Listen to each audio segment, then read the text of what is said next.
د اسلام د لومړیو شهیدانو نه حضرت سمیه رضی الله عنها دا چې د هغه بچی عمار بن یاسر رضی الله عنه هم ایمان راوړو، پلار هم ایمان راوړل، اسلام قبول که، خو لیکن قریشو ظالمانو په د باندې ډېر سخت تکلیفونه تیر کړل. د مکې په ګرمه شګه باندې به اچولي وو، قسمه قسم تعذیبونه به ورکول، تر دې پورې چې ابو جهل لعین سمیه رضی الله عنها په نیزه باندې وویل او شهید یې کړه چې دا د اسلام په ابتدا کې لومړی شهید زنانه وه،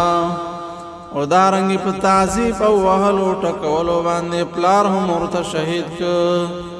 ولیکن عمار رضی الله عنه چې کله دا ولیدل چې پلار هم شهید و مور هم شهیده شوه،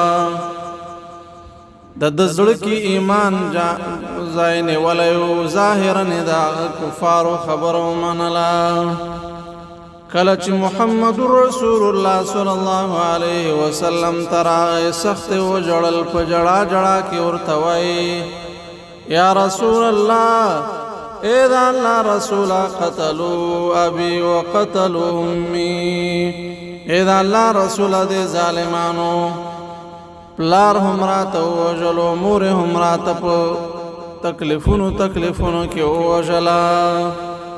نو ما د دې وجې نه د دوی ظاهرا خبره ومنله، د دوی کلمه مې وویلې، خو لیکن زړه کې مې ایمان ځای نیولی و، زړه مې ډک و د ایمان نه.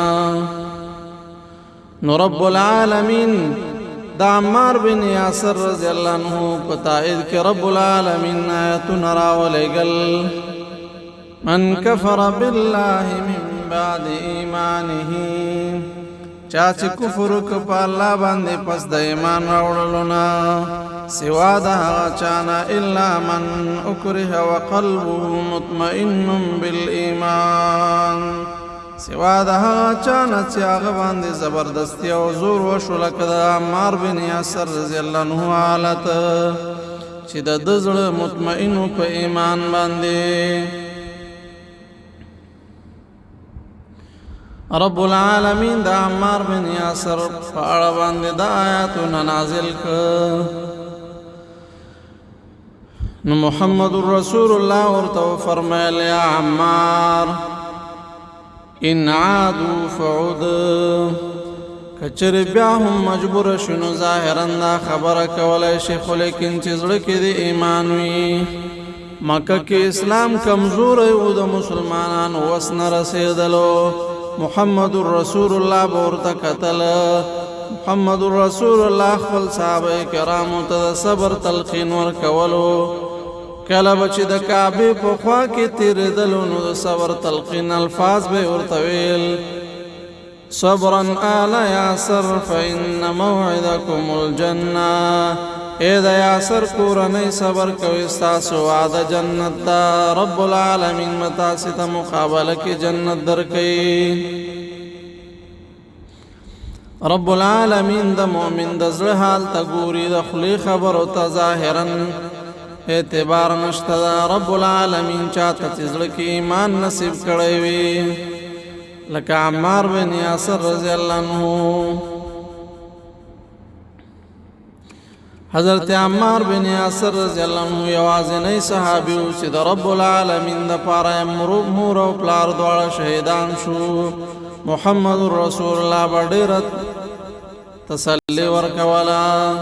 اللهم ثبتنا على الایمان، یا الہ العالمین موږ په ایمان باندې ثابت قدم کې، وجعلنا من الصابرین، یا الہ العالمین موږ د صبرناکو نه وګرځئ، وممن تحبهم كما احببت على یاسر، وجعلنا من اهل الجنه، یا الہ العالمین موږ سره مینه او محبت وکړه لکه څنګه دې چې د یاسر کورنۍ سره کړی او موږ د اهل جنت والاونه جوړ کړې.